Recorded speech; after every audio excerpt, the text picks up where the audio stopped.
আপোনাৰ জীৱনতো এনেকুৱা হয়নে যে বহুত সমস্যা এটা সমস্যা নকৰোঁতে আকৌ এটা সমস্যা আহিছে আৰু এনেকৈ সমস্যাবিলাকৰ মাজত আপুনি মানে খাপ খুৱাই এনেকুৱা হৈ গৈছে যে এইটো সমস্যা যোৱা নাই সেইটো সমস্যা আহিছে আকৌ এটা সমস্যা অহাকালি আকৌ এটা সমস্যা মানে এনেকৈ সমস্যাৰ মাজত আছে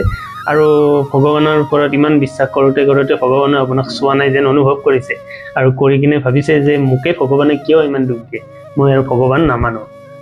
এনেকুৱা এটা হৈছেনে কেতিয়াবা এনেকুৱা মানুহ দেখিছেনে যে ভগৱান বিশ্বাস নকৰে এটা মই সৰু কাহিনী কৈছোঁ এজোপা গছত এহাল চৰাইয়ে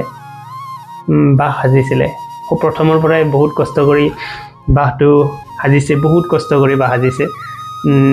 এডাল দুডালকৈ খেৰ গোটাই বাহ সাজি যেতিয়া বাহটো সম্পূৰ্ণ হ'ল দুয়োজনী চৰাইয়ে একেলগে থাকিবলৈ ল'লে আৰু এনেকৈ কেইদিনমান যোৱাৰ লগে লগে এদিন মাজৰাতি বহুত ডাঙৰকৈ বতাহ আৰু বৰষুণ দিলে প্ৰচণ্ড বতাহ বৰষুণত সেই চৰাইহাল তাত থাকিব নোৱাৰে তাৰপিছত ৰাতি চৰাইহাল তাৰ পৰা উৰি কিনে গুচি গ'ল আৰু ৰাতিপুৱা তাৰ চৰাইহাল আকৌ সেই গছজোপালৈ উৰি আহি কিনে দেখিলে যে সিহঁতৰ ইমান কষ্ট কৰি বনাই থোৱা সেই বাঁহটো আকৌ সেই ঠাইত নাই কাৰণ বাঁহটো ভাঙি গ'ল আৰু তেতিয়া সিহঁতে বহুত দুখ মনেৰে আছিল আৰু তেতিয়া ভগৱানক দুয়োজনী চৰাইয়ে কৈছিলে যে আমি ইমান কষ্ট কৰি বাঁহটো বনালোঁ আৰু তুমি বতাহ বৰষুণ দি কিনে আমাৰ বাঁহটো ভাঙি দিলা আমি ইমান কষ্ট কৰি আৰু কেনেকৈ বনাম তেতিয়া ভগৱানে ওপৰৰ পৰা কৈছিলে যে এই বাঁহটো তোমালোকৰ ভালৰ কাৰণে মই ভাঙি দিছোঁ কিয়নো এই বাঁহটো তোমালোকক খাবৰ কাৰণে এডাল সাপে ৰৈ আছিলে আৰু মই সেইটো জানিব পাৰি তোমালোকক পঠাবৰ কাৰণে বতাহ বৰষুণ দি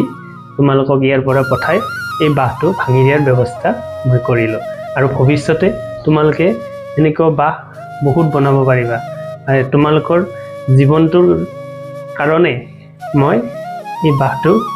ভাঙি দিলোঁ নহ'লে তোমালোকক সেই সাপডালে কেতিয়াবাই খাই পেলালেহেঁতেন এইটোৰ দ্বাৰাই আমি এইটোৱে বুজিব লাগে যে আপোনাৰ জীৱনত যিমান কি কষ্ট নহওক যিমান কি প্ৰব্লেম নহওক ভগৱানে আগতেই জানে যে আপোনাৰ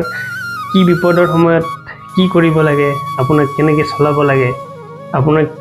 কোনটো ভাল কোনটো বেয়া আপোনাৰ কাৰণে কোনটো ভাল সেইটো ভগৱানে দিব আপোনাক কোনটো ভাল লাগে সেইটো ভগৱানে নিদিয়ে গতিকে আপুনি যিমান যি নহওক ভগৱানে আপোনাক চলাব গতিকে বিপদ আহিলেও ভগৱানে আপোনাক বচাব এইটো বিশ্বাস যদি আপোনাৰ জীৱনত থাকে তেতিয়া